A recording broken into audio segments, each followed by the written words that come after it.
Boa noite a todos. Vamos iniciar com uma leitura do livro Convite de Sheila, pelo Espírito Sheila. A primeira mensagem se chama A Escola Divina. A fim de favorecermos nosso aprendizado espiritual, saibamos identificar determinados elementos que compõem a escola divina. Toda experiência é ensinamento, e o tempo é mestre. Antagonismo de dificuldades constituem momentos de avaliação. A dor é reforço para fixar aprendizado, e o fracasso é lição. Aproveitemos a oportunidade de aprender um com os outros, realizando o melhor ao nosso alcance, porque a escola da vida é aberta a todos, mas o aproveitamento e a vitória espiritual depende do empenho de cada um. E a segunda mensagem se chama Opções. Ninguém questiona a intensidade do teu sofrimento. Mesmo assim, contas com outras opções para vencer a dor. Buscas uma página de ideias consoladoras. Recorre à conversa amiga junto com quem possa te orientar. Tenta a prece. Lembra que o teu pensamento é força viva capaz de impulsionar-te para a luz ou reter-te na sombra. Mergulhar no mar da revolta é naufragar em dores menores. Ceder ao pessimismo é atar-se na madeira do desânimo. Recorda, ainda mais uma vez, que não segue sozinho. Deus te sustenta e te ampara. Por isso, reergue-te e segue adiante. A vida hoje pode cercá-lo de problemas.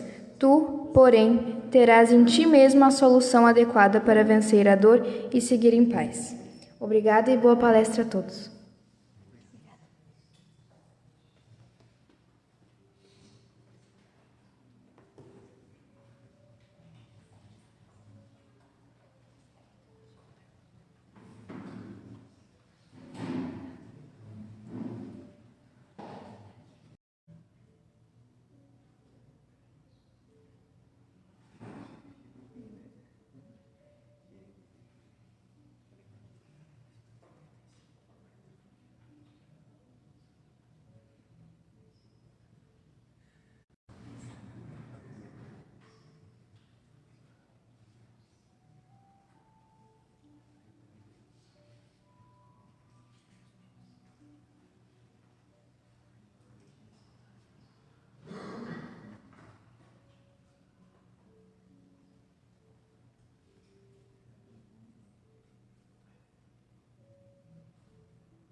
Vamos imaginar aquela lâmpada do Aladim, aquela que fazia, parecia nos seriados, esfregava, servendo, então semelhante àquele instrumento. No entanto, a da Palestina era de barro, as mais modernas.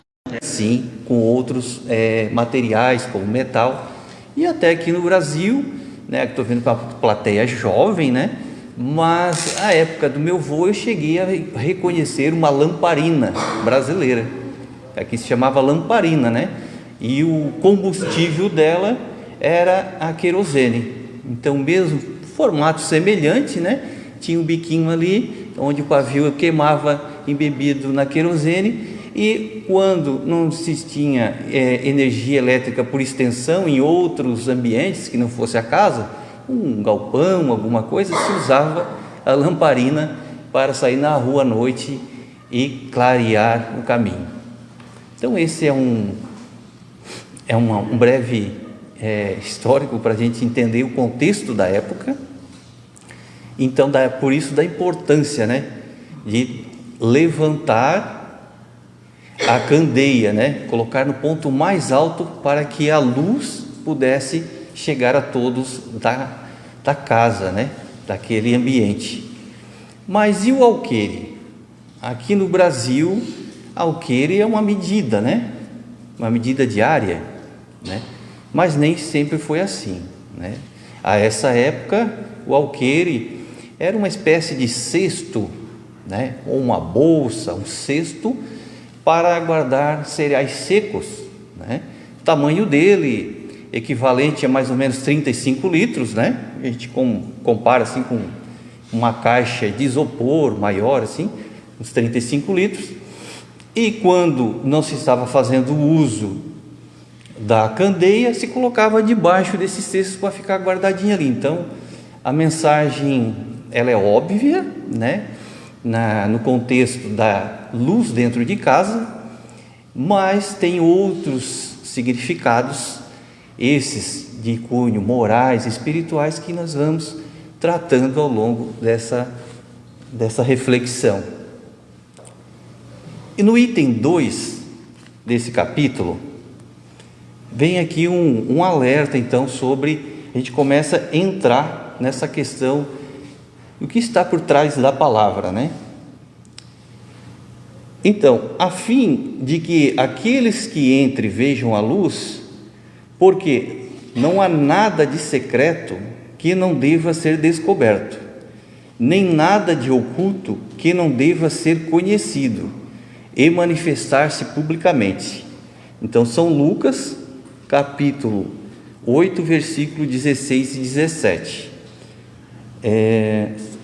Ô Luiz, está um pouquinho quente? Se quiser ligar o ar, um pouquinho quente. Nós temos aqui uma mensagem do Mestre, no qual ele diz que não há nada de secreto, nada de misterioso, que no devido tempo não venha a ter um conhecimento público e que se manifeste publicamente. No entanto, proferidas essas palavras para os apóstolos e os discípulos, eles vieram a questionar Jesus: por que falas por parábolas? E aí, Jesus então vem dar a explicação para esse questionamento. E respondendo disse: porque para vós foi dado conhecer os mistérios do reino dos céus, mas para eles não foi dado. Eu lhes falo por parábolas, porque vendo não veem, e escutando não ouvem nem compreendem. Então, aqui já vem um pouco mais de conhecimento a respeito das parábolas do Mestre Jesus, porque ele falava por parábolas não porque tivesse alguma intenção de ocultar o ensinamento, mas era porque, conforme os públicos em que Jesus conversava, ele precisava adequar a linguagem para o entendimento. Então existia o público, que seriam os apóstolos, aqueles mais próximos de Jesus, na qual os ensinamentos poderiam ser aprofundados. Jesus poderia mergulhar um pouco mais a respeito da espiritualidade, da realidade da vida, e eles, intuídos como aqui relata Jesus, compreenderiam, porque eles tinham aceitado a missão de serem apóstolos, seguidores de Jesus, e então era para eles mais familiar essa linguagem. No entanto, havia muita gente, o povo era sempre heterogêneo, e era necessário utilizar de algumas parábolas para criar e despertar a atenção, para despertar o interesse. Afinal, quando uma mensagem não era compreendida inteiramente, mas trazendo a vontade, o interesse, poderiam sim esses seguidores, essas pessoas buscarem nessa fonte em outros momentos. Vale dizer que essa técnica não era uma técnica de Jesus. O uso das parábolas já é muito antigo e justamente tinha essa prerrogativa de despertar o interesse, porque os próprios judeus, os próprios fariseus utilizavam de parábolas nos seus templos para, em apresentações, despertar o interesse. A pessoa, às vezes não compreendendo, buscava novamente visitá-los para os estudos, para a compreensão. Dessa forma, que aprendizados nós espíritas podemos tirar, desse primeiro momento? Não coloqueis a candeia debaixo do alqueire, mas no velador, para que ela ilumine a todos a que adentrem na casa. Ou seja, todos nós temos conhecimento, todos nós temos a nossa luz própria, e não devemos deixar ela escondidinha, adormecida, A luz pode iluminar a nós e aqueles que estão ao nosso redor. Daí a importância de nós não subestimarmos os nossos talentos, aquilo que temos já de experiência, e compartilhar. Nós, no estudo da doutrina espírita, entendemos que mais importante do que o número de adeptos é a mensagem circular de forma a trazer esperança, conforto, consolação para os momentos difíceis, porque não existe nenhum de nós que não tenha condição de, numa hora de dificuldade, dar uma palavra de conforto. Naquele que se prostra diante de nós em alguma situação com desânimo, de estender uma mão. Naquele que na dúvida, às vezes precisa de uma orientação, e nós, com a experiência que temos, cada um de nós pode fazer sim a caridade acontecer nesse sentido. Daí brilhai a vossa luz. Pegando alguns textos equivalentes para reforçarmos essa ideia, buscamos em João 8:12, quando Jesus outra vez disse: eu sou a luz do mundo, quem me segue não andará em trevas, mas terá a luz da vida. Indica Mateus capítulo 5, versículo 16: assim resplandeça a vossa luz diante dos homens, para que vejam as boas obras e glorifiquem o vosso Pai que estais no céu. Nesse sentido, como que nós devemos nos postar, como que nós devemos nos comunicar diante daqueles que estão no nosso círculo mais próximo, seja na família, principalmente, em primeiro lugar, onde nós devemos esforçar para ter uma conduta que venha a brilhar sobre a luz do Evangelho, mas também nos trabalhos, na sociedade, nas relações onde nos somos colocados, de forma a estarmos sempre com o pensamento em positividade, buscando nas dificuldades não o culpado, não o responsável, mas a solução. Sempre endereçarmos a nossa energia para as soluções das dificuldades e não para um responsável. Desta forma é que a nossa luz vai ser melhor aproveitada, a nossa força vai ser melhor aproveitada, porque aquele que tem, mais será dado. Disse o Mestre: aquele que tem, mais será acrescentado. E o pouco que tem, se não utilizado, ainda esse pouco poderá ser retirado. E o que é o acrescentar e o retirar? São as condições, são as nossas possibilidades. Para darmos um primeiro passo em desenvolver uma nova virtude, é necessário desprendimento, força de vontade, porque isso nos tira da nossa área de conforto. Isso faz com que cada um de nós, ao nos enfrentarmos a nós mesmos, precisemos recordar do Mestre nas suas lições de que a primeira delas foi na forma em que ele veio ao mundo, uma forma humilde, né? Necessitando dos cuidados e dos amparos daqueles, dos pais, mas daqueles que estavam pelo caminho, para demonstrar que não é da onde que viemos, que viemos, que vai determinar para onde vamos. A abundância divina é enorme, e cada um de nós, com fé, oração e, acima de tudo, reflexão em estudarmos a nós mesmos, vai por essa mão divina, a providência, vai nos abençoando e vai colocando condições novas, abrindo os nossos caminhos para que nós sejamos uma luz cada vez mais radiante. No entanto, quando temos algum receio, não reconhecemos o nosso potencial, às vezes deixamos um talento que é percebido pelos colegas.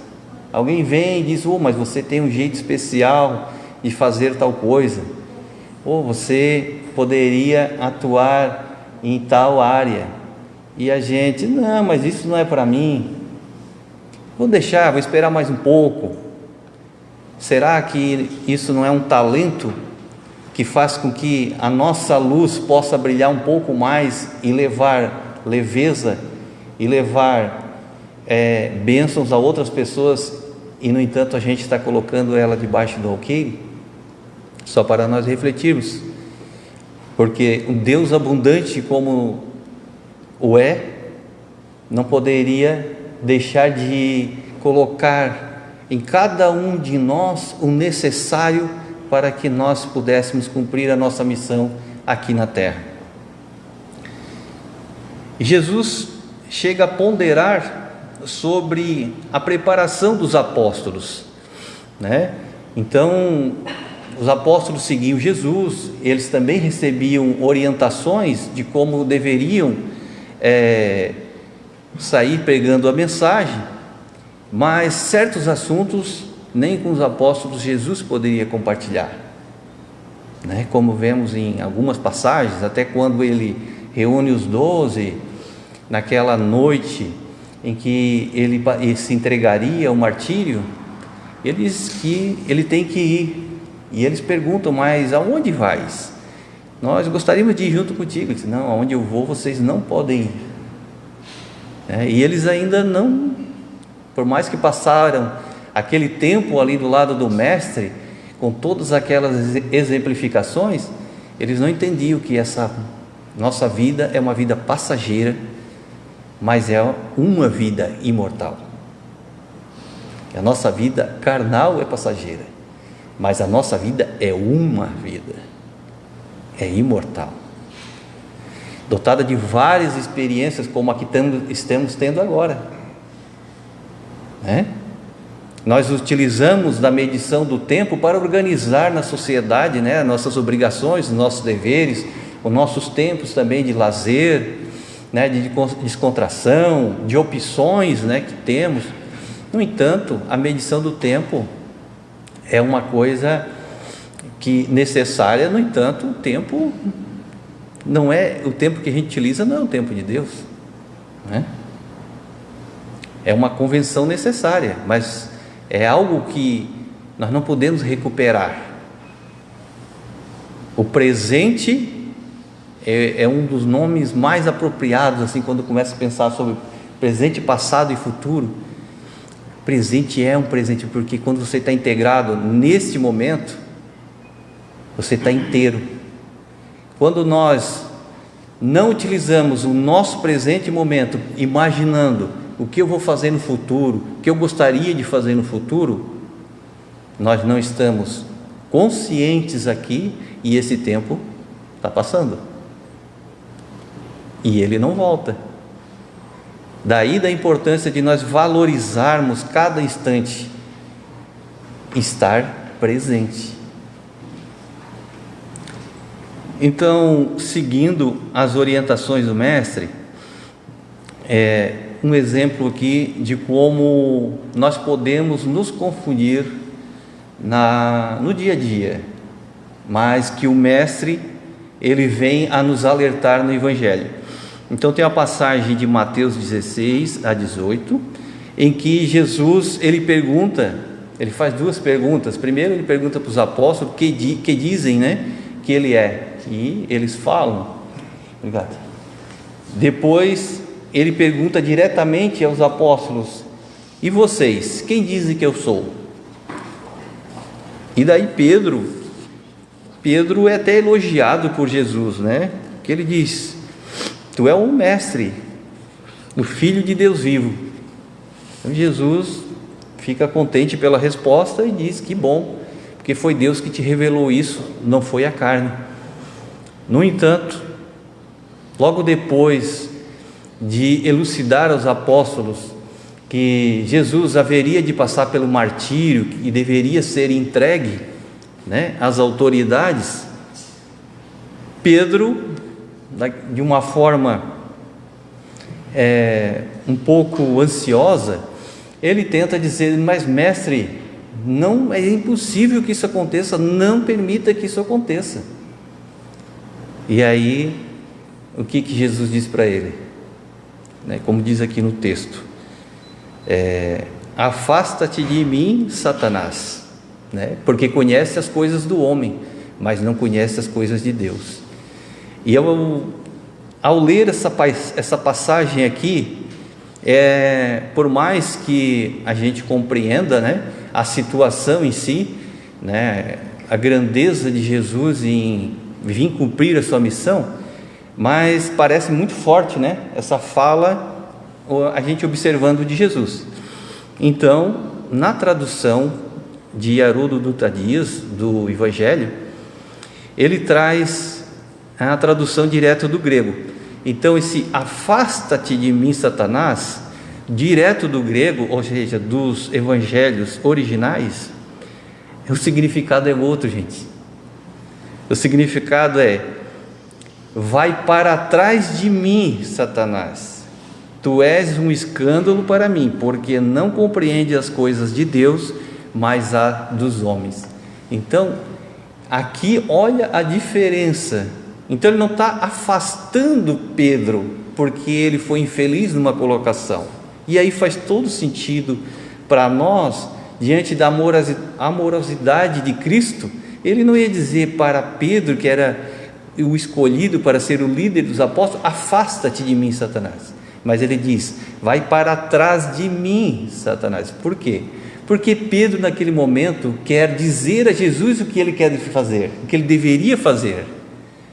Pedro não está no seu papel, ele quer fazer o papel de Jesus.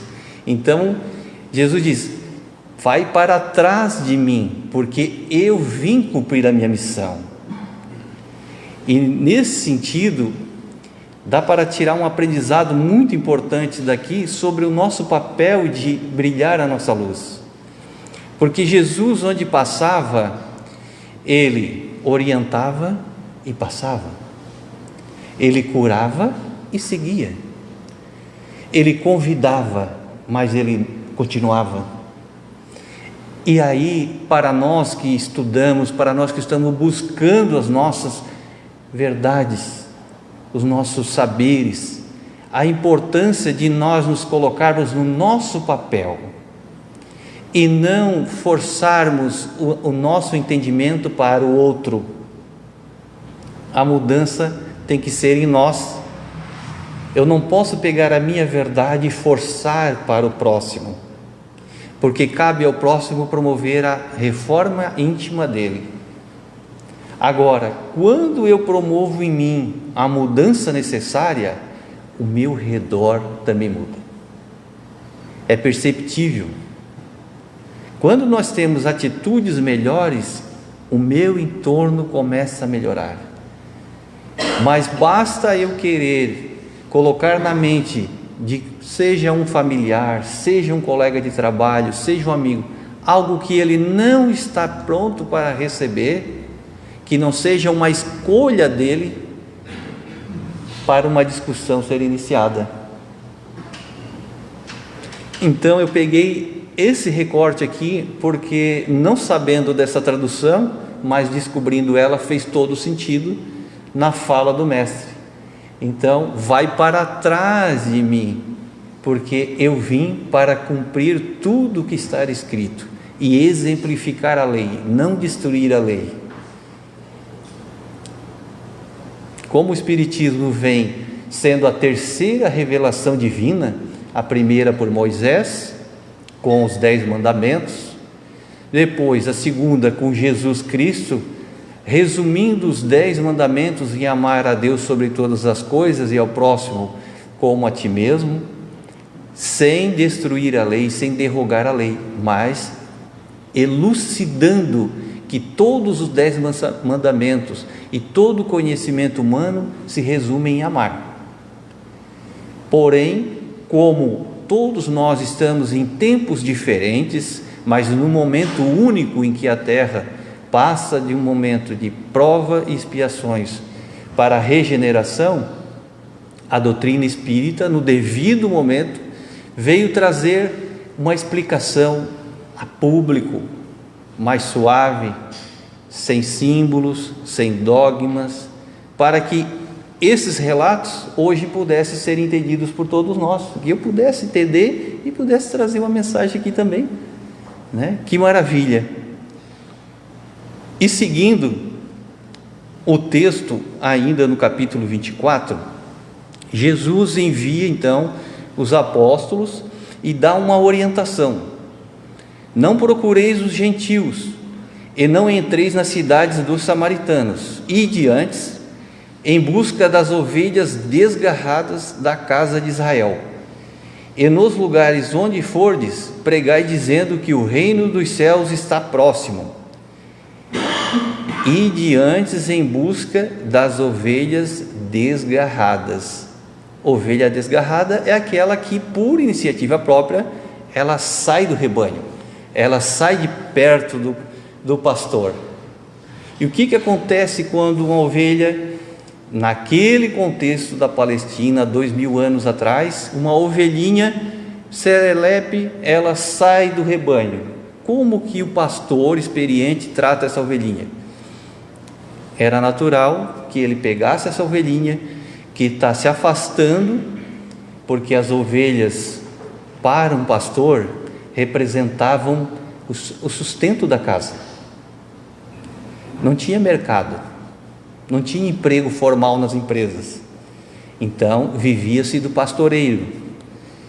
E essa ovelhinha então, que não se comportava na guarda do pastor, então ele pegava a perninha dele e deslocava, ele dava um jeitinho, deslocava a perninha de forma que ela não pudesse andar. Então ele pegava, passava, enrolava umas ataduras na perninha para ela se recuperar, botava ela no ombro e seguia com o rebanho. Ele não fazia aquilo para machucar a ovelha, mas para corrigir ela. E desta forma, com ela nos ombros, a ovelhinha não tinha outra coisa senão ficar ali muito próximo do pastor e passava a sentir o seu cheiro. De forma que quando a perninha estava recuperada e ele a soltava novamente no rebanho, ela não se afastava mais, porque sentia o cheiro da proteção do seu pastor. E é por isso que nas Escrituras dizem que os pastores experientes conheciam cada ovelha pelo seu nome, de tanto trato, de tanto cuidado, que dirá Deus por cada um de nós. Nesse sentido, Jesus orienta os apóstolos e diz: primeiro, vai aos desgarrados da casa de Israel, porque esses são os mais necessitados. E aí, eu fui tirar lá no livro A Caminho da Luz, no capítulo 7, o povo de Israel, os mais necessitados. Israel, dos espíritos degredados da terra, foram os hebreus que constituíram a raça mais forte e mais homogênea, mantendo inalterados os caracteres através de todas as mutações.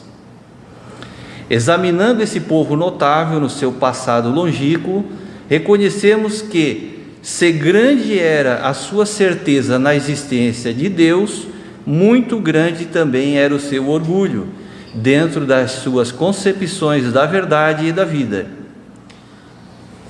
Aí, a história nos relata todas as dificuldades desse povo, que não é só desse povo, mas em especial o povo hebreu sofreu muito com guerras, dominações, com fome, com escravidão, e a gente sabe que isso pode ser uma daquelas formas que a natureza, que as leis divinas têm de ir pouco a pouco mostrando a realidade para nós. Apesar do povo hebreu ser o primeiro povo a acreditar no Deus único, existia uma questão, que o Deus, por ser único, por ser um Deus uno, esse Deus, ele não poderia ser só Deus dos hebreus. Eles não entendiam de outra forma. Hoje nós sabemos que Deus é Pai de todos nós, que cria os espíritos simples e ignorantes, mas perfectíveis. No entanto, a essa época, como diz a leitura, os desgarrados da casa de Israel, eles entendiam que eles eram o povo escolhido, portanto, precisaram de todas essas experiências para hoje a gente perceber que existe uma melhoria, existe já um entendimento mais amplo. E no livro Boa Nova, no capítulo 5, Emmanuel vai fazer uma alusão ao texto de Mateus, mas trazendo esse mesmo evangelho, para 2024, vamos dizer assim, atualizado. Diz ele: de conformidade com a narrativa de Mateus, as recomendações iniciais do Messias aclaravam as normas de ação que os discípulos deveriam seguir para as realizações que lhes competiam concretizar. Amados, entrou Jesus a dizer-lhes com mansidão extrema: não tomeis o caminho largo por onde anda toda a gente, levada pelos interesses fáceis e inferiores. Buscai a estrada escabrosa e estreita do sacrifício pelo bem de todos. Pegando esse evangelho, a época de Jesus, ele disse: não entre na cidade dos samaritanos. Por quê? Existia uma divisão, entre os hebreus. Quem não era hebreu era gentil. Gentil era todo outro povo. Quem não era crente do Deus único era gentil. Os samaritanos tinham uma linguagem própria, um evangelho próprio, e existia divisão entre os hebreus também. Quando Jesus recomenda que vá buscar os hebreus, não entre na cidade dos samaritanos, os samaritanos representam hoje as pessoas que buscam interesses fáceis, inferiores, que não estão comprometidas ainda, conectadas com Deus. Então, Emmanuel vem trazer essa ligação de texto lá do Evangelho para o dia de hoje, e preconiza: também não penetreis nos centros de discussões estéreis à moda dos samaritanos, nas contendas que nada aproveitam as edificações do verdadeiro reino nos corações do sincero esforço. Aquilo que a gente já comentou um pouquinho, Ainda temos em várias religiões, inclusive na nossa, ainda algumas discussões, mas cabe a nós sabermos de que as discussões estéreis, aquelas que brigam por o que está escrito na letra e não pelo conteúdo moral e espiritual que existe na palavra, é perda de tempo, não vai nos engrandecer, não vai nos trazer luz. Então aqui mais uma vez Emmanuel dando um conselho: trabalhai antes em curar os enfermos, em ressuscitar os que estão mortos nas sombras do crime e das desilusões ingratas do mundo. Aí é a nossa candeia, porque a nossa luz não é para ser acesa durante o dia, é para os momentos de dificuldade, nosso principalmente. Nos momentos de dificuldade, nós temos que buscar a oração, nós temos que fortalecer na fé, buscar o conhecimento que a doutrina nos traz e que disponibiliza. Então, aqui, mais uma vez, a candeia está colocada nesse sentido, porque a quem muito foi dado, mais será dado. Mas se nós não utilizarmos nosso talento, até esse talento poderá enferrujar, ficar em desuso.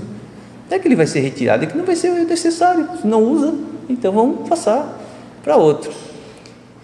E me lembro agora de uma oração que é muito, muito importante, né? Que diz o seguinte: melhor ajudar que ser ajudado, amar que ser amado, compreender que ser compreendido, porque é dando que se recebe, é perdoando que se é perdoado, e é morrendo nessa vida que renasceremos para a vida eterna.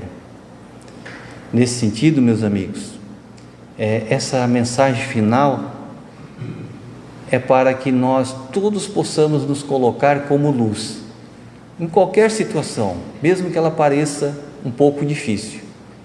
Afinal de contas, todos nós somos abençoados por Deus e queridos por Ele. E não há nada nesse mundo que possa ser maior do que o nosso Deus Criador. Todos nós possamos ter uma semana abençoada, com força, fé e esperança. Que assim seja.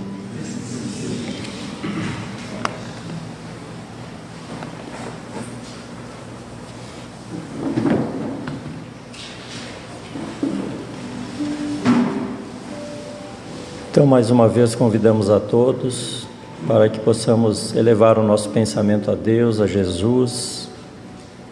E, primeiramente, queremos agradecer ao nosso amigo Fábio. Muito obrigado, Fábio, pela reflexão da noite.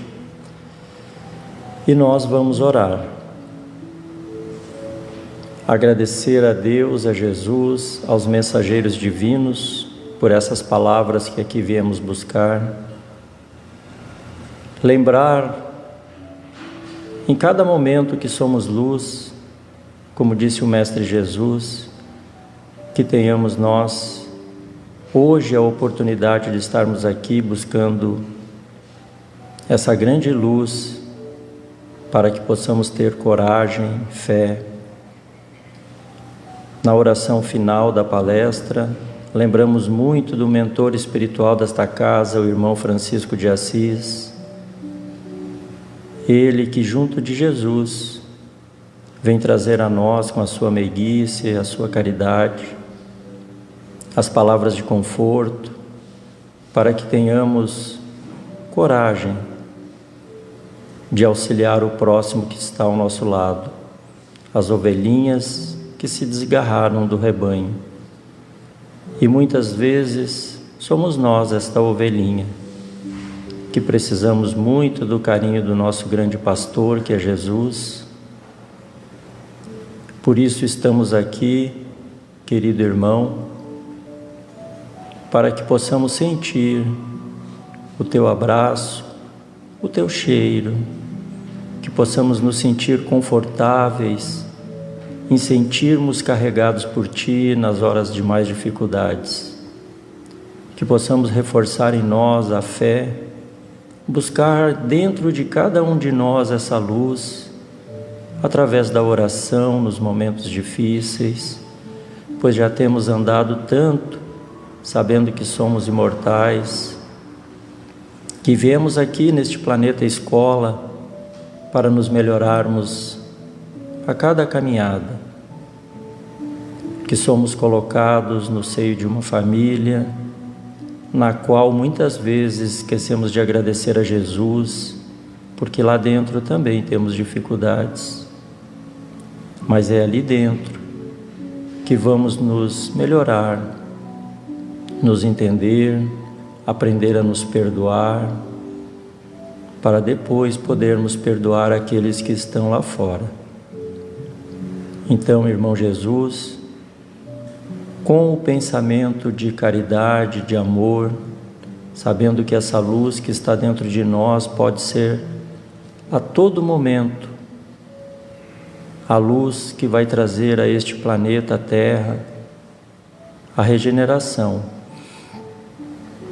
Precisamos nos melhorar, precisamos nos regenerar para que este planeta melhore. Não é o planeta que irá melhorar, somos cada um de nós. E é com este pensamento de muita luz que queremos levar esta semana na nossa caminhada, em nossa família, em nosso trabalho, no nosso meio social, um pouquinho de fé, um pouquinho de caridade, muita luz, não só para os nossos irmãos, primeiramente para nós mesmos, junto com o Mestre Jesus.